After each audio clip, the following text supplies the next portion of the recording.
بسم اللہ الرحمن الرحیم۔ ناظرین السلام علیکم ورحمۃ اللہ وبرکاتہ۔ ناظرین، گزشتہ کئی دنوں سے سوشل میڈیا پہ یہ شور برپا ہے حضرت مولانا مفتی طارق مسعود اور انجینئر محمد علی مرزا کے مابین۔ سب سے پہلے یہ جو سکرین پہ آپ دیکھ رہے ہیں محمد علی مرزا،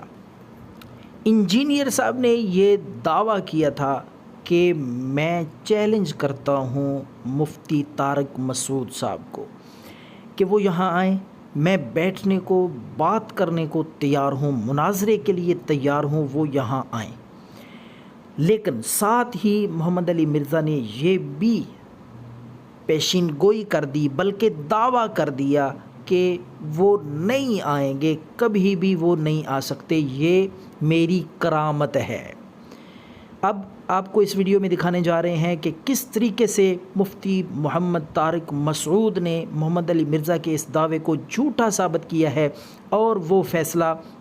جس کا سب کو انتظار تھا، وہ ویڈیو آ چکی ہے منظر عام پہ۔ آپ دیکھیں گے اس ویڈیو میں کہ کس طریقے سے مفتی طارق مسعود صاحب نے انجینئر محمد علی مرزا کے دعوے کی دھجیاں اڑائی ہیں، اور اس کی پیشین گوئی کو بھی غلط ثابت کر دیا ہے، اور اس کی کرامت کے دعوے کو بھی مولانا مفتی طارق مسعود صاحب نے فضا میں تحلیل کر دیا ہے، اور اسے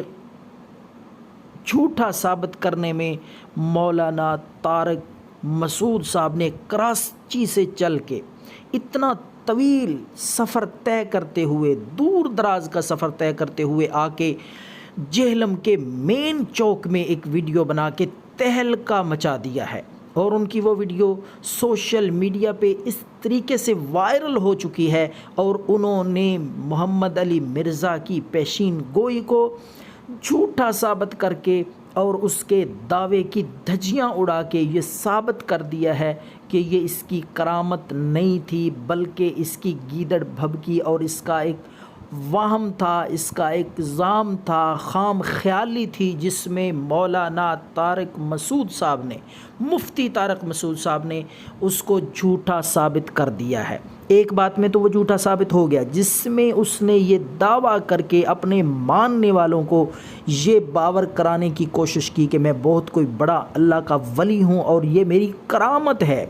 تو اس ایک بات میں تو مفتی طارق مسعود صاحب نے اسے جھوٹا، کذاب ثابت کر دیا کہ یہ تیری کوئی کرامت نہیں ہے کہ تو اتنا بڑا ولی بنا پھرتا ہے۔ تو آگے دیکھتے ہیں کیا ہوتا ہے۔ اس ایک بات میں تو وہ جھوٹا ثابت ہو چکا ہے واضح طور پہ۔